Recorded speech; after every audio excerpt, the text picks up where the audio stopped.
పెళ్లి సమాజంలో ఈ రెండు అక్షరాలకు బలమైన బంధం ఉంది. కొత్త జంటలకు మరచిపోని మధురానుభూతి. తల్లిదండ్రులకు యజ్ఞంతో కూడిన ఒక అపురూపమైన శుభకార్యం.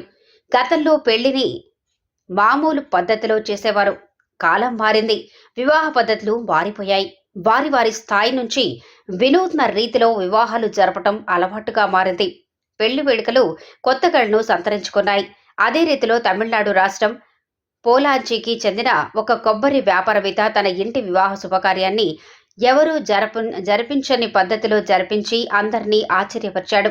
అది ఎలాగంటే, పెళ్లికి వచ్చిన అతిథులకు కొబ్బరి గిన్నెల ఆకారంలో డైనింగ్ టేబుల్ కుర్చీ ఏర్పాటు చేసి భోజనాలను ఏర్పాటు చేశారు. ఎక్కడ చూడని విధంగా ఈ కొబ్బరి వ్యాపారవేత్త కొబ్బరి గిన్నెల ఆకారంలో భోజన ఏర్పాట్లు చేయటం ఎంతో ఆసక్తిని కలిగించింది. భోజనం చేసిన వారికి ఈ పద్ధతి మధురమైన జ్ఞాపకంగా కనిపించింది.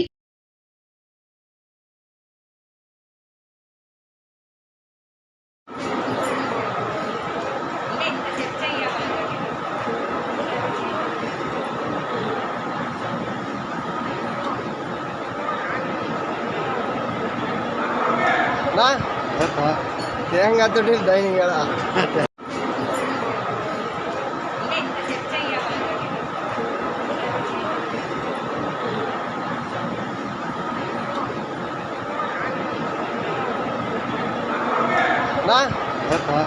தேங்காய் தொட்டில் டைனிங்